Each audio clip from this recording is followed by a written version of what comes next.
There is a class war being fought on the streets of Britain today.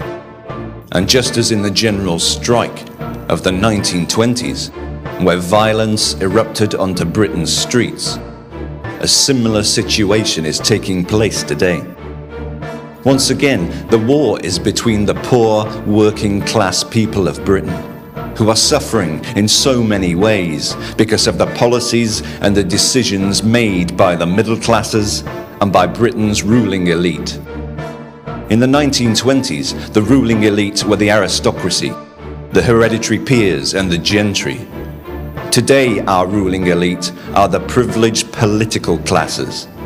Politicians from the Labour Party, the Conservatives and Liberal Democrats, who, like others before them, see the working class people of Britain as the lowest of the low.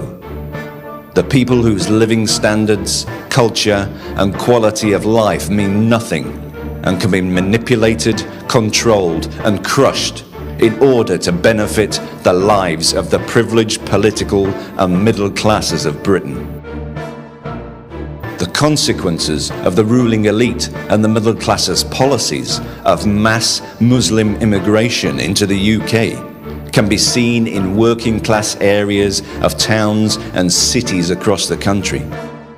The Muslim terrorist plots, paedophile gangs, homophobic attacks, Muslim patrols, Sharia law courts, attacks against women, and the mosques, hate preachers and Muslim no-go zones can all be found in working class areas of Britain, but never in the quiet, leafy suburbs where the middle classes live. The effects of all the problems that the middle classes have caused are never felt by the middle classes, but they are destroying the lives of the working class people of Britain. The champagne socialists of the Labour Party and the liberal left have shown complete and utter disregard for the working class people in this country, and a political party that was formed to represent the working class is now completely and utterly deaf to their concerns. And worse still, they actually attack them when they speak out about what is happening.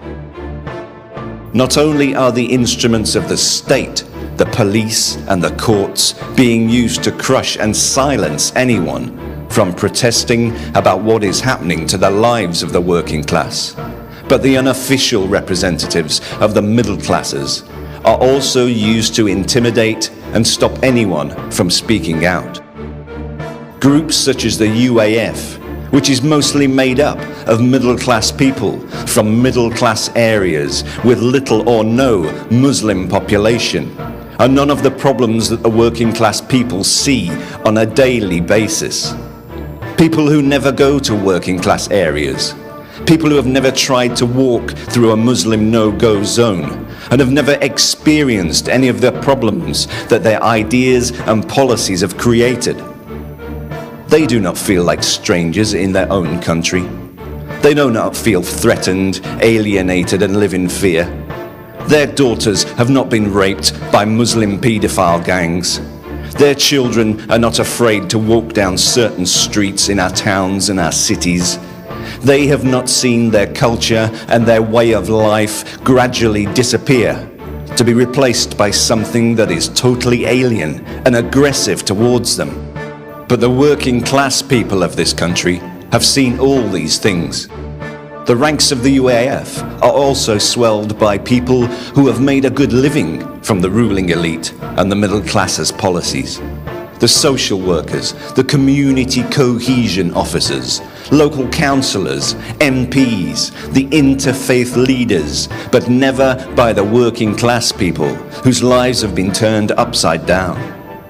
Groups such as the UAF, which is backed and funded by politicians from all three main parties, are used to try and silence the working class people and to put fear into and intimidate anyone who tries to speak out about the injustices they see.